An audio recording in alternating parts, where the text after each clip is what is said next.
এটা আজ কাল আমি এনেছিলাম। তো আজকে রান্না করার আগে আমি একবার কেটে নিলাম। তো আপনাদের দেখিয়ে দিই। এর মধ্যে দেখতে পাচ্ছেন একটা ছোট্ট ক্যাপসিকাম। আমার ফার্স্ট ডাউট হচ্ছিল, তারপর ওটাকে খুলে দেখলাম হাত দিয়ে টেনে, দেখি ভেতরে একটা। ইন্টারেস্ট আরও বেড়ে গেল, মনে হচ্ছিল ভেতরে আরও আছে। তারপর চেপে বের করলাম আঙুল দিয়ে, টেনে দেখি আবার একটা বেরোলো। আবার একটু খুলতে ওটাকে ক্যাপসিকামটাকে হাতে ধরে ভাঙতেই দেখি ভেতরে আরও একটা। তারপর মনে হলো না আরও আছে, কি আরও একটা বেরিয়েছে। ওমা, শুধু ওটা নয়, সাথে আরও 2-3টে ছিল। আর বেশ সুন্দর লাগছিল দেখতে এইগুলোকে।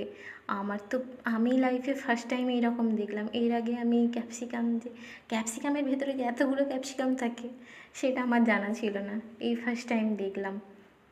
আবার একটা, বেশ অনেক কটাই বেরিয়েছে।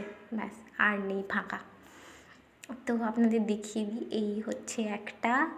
তারপর এটা আর একটা, এটা লেগেছিলো, ওটাকে খুলে বের করলাম ওটার থেকে। আরও একটা, এটাও ওটার মধ্যে লেগেছিলো। তো আমি ভাঙার সময় ভেঙে ভেঙে রেখেছিলাম, আর খোলা হয়নি ওভাবে। এই যে এটা একটা আরও ছিল। তারপর এটাও একটা। এত ছোটো ছোটো ক্যাপসিকাম, আমি তো দেখে অবাক। মানে এর আগে আমি কখনো দেখিনি এরকম ক্যাপসিকাম। তো আমার তো ভীষণই ভালো লাগছিলো। তো ভাবলাম আমি একা কেন দেখবো, আপনাদের সাথেও শেয়ার করি সবার সাথে, সবাই দেখবে। আমার হাত থেকে আবার পড়েও গেল তুলতে গিয়ে, ভেঙে ভেঙে রাখতে গিয়ে। বেশ 5-6টার মতো হয়েছিল ছোটো ছোটো ক্যাপসিকাম। এই যে 1, 2, 3, 4, 5টা, 6টা, 6টাই। কী ভালো লাগছিল।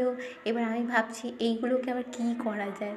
আমি এমনি চাউমিন করার জন্য ক্যাপসিকামটা বের করেছিলাম। তো চাউমিন করতে গিয়ে একটার ভেতর থেকে আরও 6টা বেরিয়ে গেল। আমি তো খুব